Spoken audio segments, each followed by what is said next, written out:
Mesdames et messieurs, sentez-vous saluer, chers abonnés, chers téléspectateurs, chers fidèles spectateurs. Je vais commencer par vous dire ceci. Macron reconnaît la Palestine. Voici ce qui s'est vraiment passé.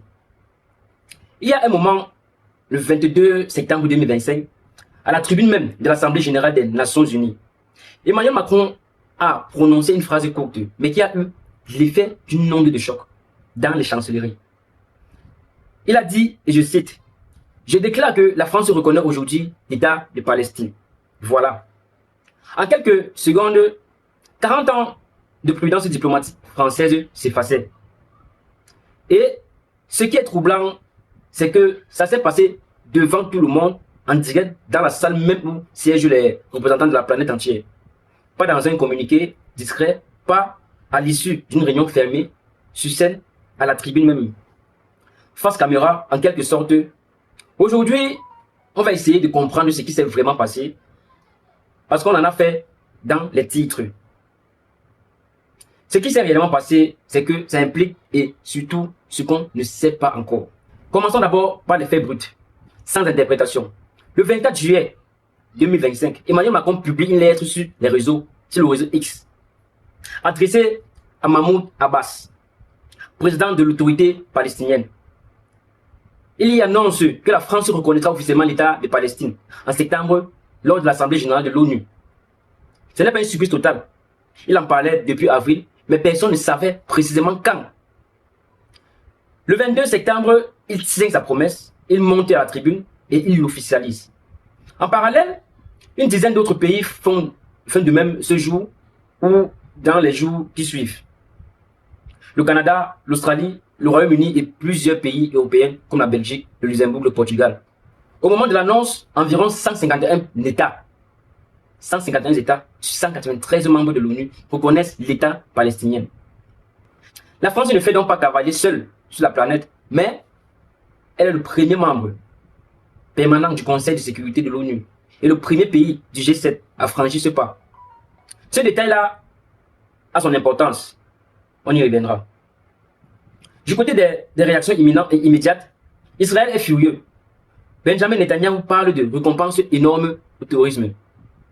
Le ministre des Finances israélien évoque l'annexion de la Cisjordanie.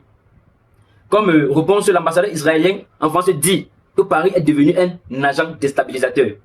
Donc, Donald Trump, le lendemain à la même tribune, dit que reconnaître la Palestine revient à récompenser les atrocités du Hamas. Et son secrétaire d'État, Marco Rubio, avait déjà qualifié la décision de Macron de reckless, imprudente, irréfléchie. En France, la classe politique se divise selon ses lignes habituelles. Marine Le Pen parle de faute grave. La gauche salue la décision. Mais c'était la juge trop tardive. Et là, on est dans la partie intéressante. Parce que si on reste à la surface, on a deux camps qui s'écrient dessus.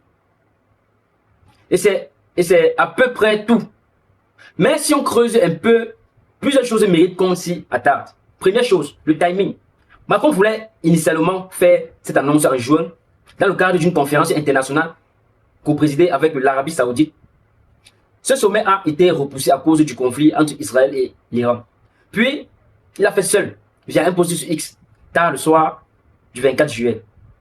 Un proche de l'Élysée a confié à CNN que l'idée était de mettre un peu de pression sur d'autres pays pour les entraîner dans la même direction. Est-ce que ça a marché? Partiellement, oui, une dizaine de pays ont suivi. Mais l'Allemagne a dit clairement qu'elle ne reconnaîtrait pas la Palestine à court terme. L'Italie a posé des conditions.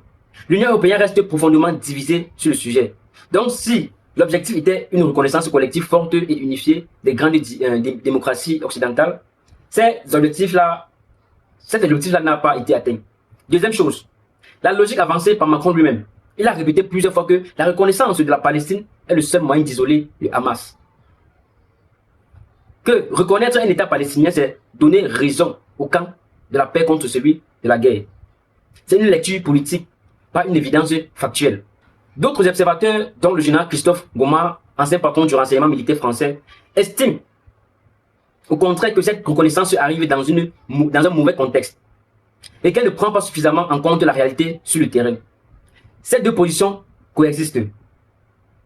On ne peut pas trancher comme si l'une était fausse et l'autre vraie. Elle repose sur des hypothèses différentes, sur ce qui fait avancer et reculer un processus de paix. Alors, qu'est-ce qui explique cette décision? Si on essaie d'en comprendre les logiques profondes, il y a probablement plusieurs couches. La première est humanitaire et personnelle. En avril 2025, Macron s'est rendu dans un hôpital égyptien à El Arish pour rencontrer les blessés de Gaza évacués.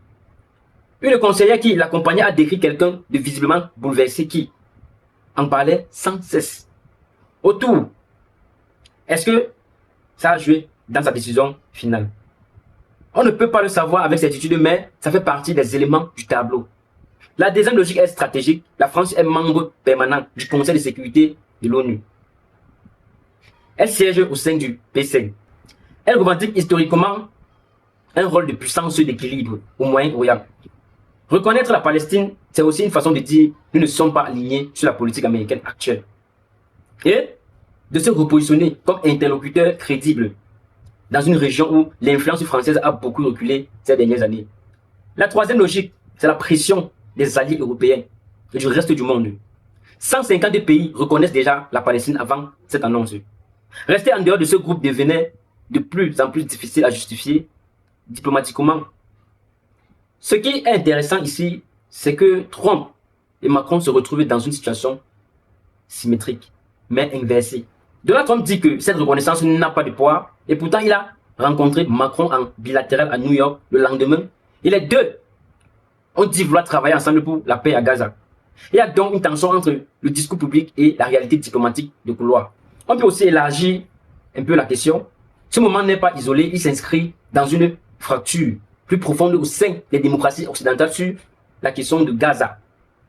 D'un côté, les États-Unis de Trump, qui ont soutenu Israël de façon quasi inconditionnelle, refusaient de parler de famine à Gaza, quand l'ONU et les ONG humanitaires utilisaient ce mot, déplacer l'ambassade américaine à Jérusalem dès 2017.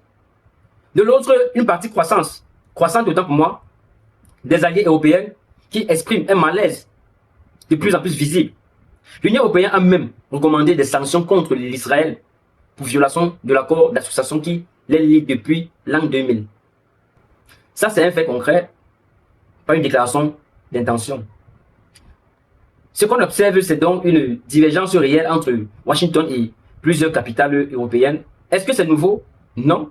Est-ce qu'elle est plus profonde qu'avant? Probablement. Mais attention à ne pas en faire un récit propre et linéaire.